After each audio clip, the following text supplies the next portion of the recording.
कभी कभी ज़िंदगी हमें वो दिखाती है जिसे हम देखकर भी अनदेखा कर देते हैं, और कभी कभी हमें वो सिखाती है जिसे हमें समझने में पूरी उम्र लग जाती है। यह कहानी है एक माँ की। यह कहानी है उसके एक बेटे की जो जानता सब कुछ था लेकिन समझ बहुत देर से पाया। कहानी की शुरुआत करते हैं। राहुल एक गरीब परिवार से था। उसका सपना था बड़ा आदमी बनना। उसकी माँ कमला एक स्कूल में सफाई का काम करती थी। रोज़ सुबह 5 बजे उठकर बेटे के लिए खाना बनाना, कपड़े धोना और फिर खुद की नौकरी के लिए निकलना, यही उसकी ज़िंदगी थी। राहुल को अपनी माँ से अक्सर शर्म आती थी। वो स्कूल में अपने दोस्तों से कहता, मेरी माँ तो घर में रहती है, बहुत रिलीजियस है, काम नहीं करती।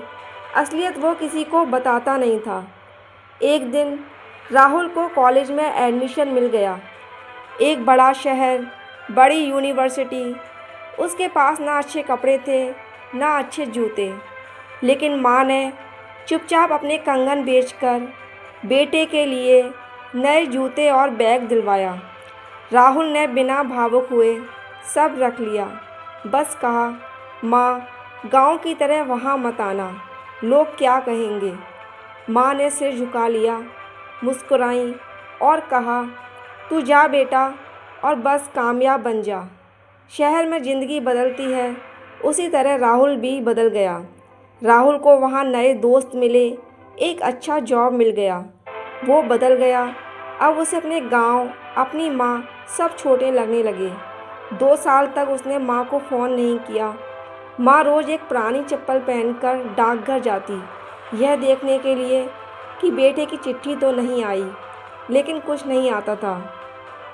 एक दिन अचानक राहुल के घर एक पोस्टमैन आता है और कहता है, आपके बेटे ने कहा है कि अब वो आपको लेने नहीं आएगा, उसे ज़रूरत नहीं है।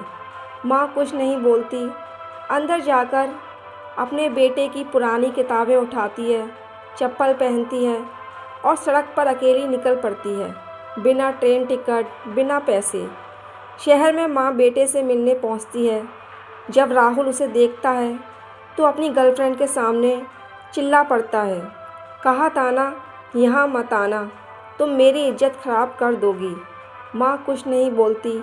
वो अपनी पुरानी चप्पल राहुल को पकड़ाती है और कहती है, इनमें छेद है बेटा, लेकिन मैंने हर कदम इन्हीं से तय किया ताकि तुझे जूते मिल सकें। मुझे शर्म नहीं है इनसे, लेकिन शायद तुझे मुझसे है। वो मुड़कर चली जाती है। राहुल कुछ पल खड़ा रह जाता है, फिर दौड़ता है और पहली बार माँ के पैरों को छूकर रो पड़ता है। माँ, माफ़ कर दो, मैं सब कुछ बन गया लेकिन बेटा बनना भूल गया। दोस्तों, इस कहानी से हमें सीख मिलती है कि हम बहुत कुछ बन जाते हैं, इंजीनियर, डॉक्टर, सीईओ, लेकिन जब तक माँ के बलिदान को ना समझें तब तक इंसान नहीं बन पाते। इसलिए दोस्तों, अपने माँ बाप की हमेशा कदर करनी चाहिए, उन्हें कभी भूलना नहीं चाहिए, चाहे हम कितना भी बड़ा बन जाएं, कितने भी आगे निकल जाएं। दोस्तों, अगर ये कहानी पसंद आई हो तो चैनल को सब्सक्राइब कर देना, वीडियो को लाइक और शेयर कर देना। मिलते हैं ऐसी एक नई मोटिवेशनल स्टोरी के साथ। जब तक के लिए जय हिंद, जय भारत।